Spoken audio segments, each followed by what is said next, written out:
الحمد لله نحمده ونستعينه ونستغفره ونؤمن به ونتوكل عليه ونعوذ بالله من شرور أنفسنا ومن سيئات أعمالنا من يهده الله فلا مضل له ومن يضلله فلا هادي له ونشهد أن لا إله إلا الله وحده لا شريك له ونشهد أن سيدنا وسندنا ونبينا ومولانا محمدا عبده ورسوله أرسله بالحق بشيرا ونذيرا وداعيا إلى الله بإذنه وسراجا منيرا وصلى الله تعالى على خير خلقه محمد وعلى آله وأصحابه وبارك وسلم تسليما كثيرا كثيرا.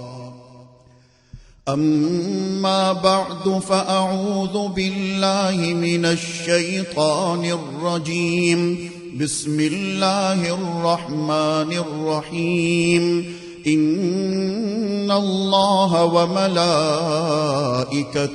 يصلون على النبي يا أيها الذين آمنوا صلوا عليه وسلموا تسليما. اللهم صل على سيدنا محمد وعلى آل سيدنا محمد بعدد من صلى وصام وصل كذلك على جميع الأنبياء والمرسلين وعلى الملائكة المقربين وعلى عباد الله الصالحين، خصوصا على سيد المتقين والأبرار صاحب النبي في الغار والمزار، أفضل الصحابة بالتحقيق، خليفة النبي بلا فصل، إمامنا أبي بكر الصديق رضي الله تعالى عنه، وعلى الناطق بالصواب والعادل بالكتاب إمامنا بالحق عمر بن الخطاب رضي الله تعالى عنه، وعلى صاحب الحياء وناشر القرآن الشهيد المظلوم حين تلاوة الفرقان عثمان بن عفان رضي الله تعالى عنه،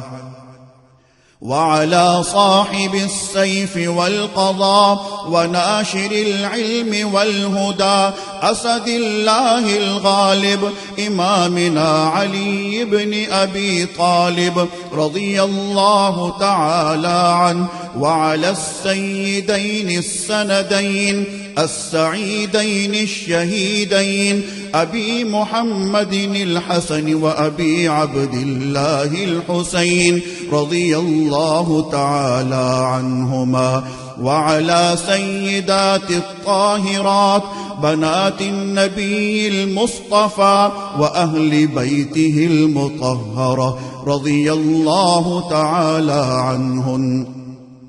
وعلى عميه النبي المجتبى سيدنا العباس وسيدنا حمزة رضي الله تعالى عنهما، وعلى كل الصحابة رضوان الله تعالى عنهم أجمعين. الله الله في أصحابي لا تتخذوهم من بعدي غرضا، فمن أحبهم فبحبي أحبهم ومن أبغضهم فببغضي أبغضهم، وخير أمتي قرني ثم الذين يلونهم ثم الذين يلونهم. تعادلوا عباد الله رحمكم الله، إن إن الله يأمر بالعدل والإحسان وإيتاء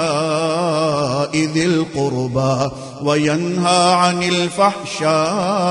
والمنكر والبغي يعظكم لعلكم تذكرون اذكروا الله العلي العظيم الكريم يذكركم وادعوه يستجب لكم ولذكر الله تعالى أعلى وأولى وأعز وأجل وأتم وأهم وأعظم وأكبر والله يعلم ما تصنعون.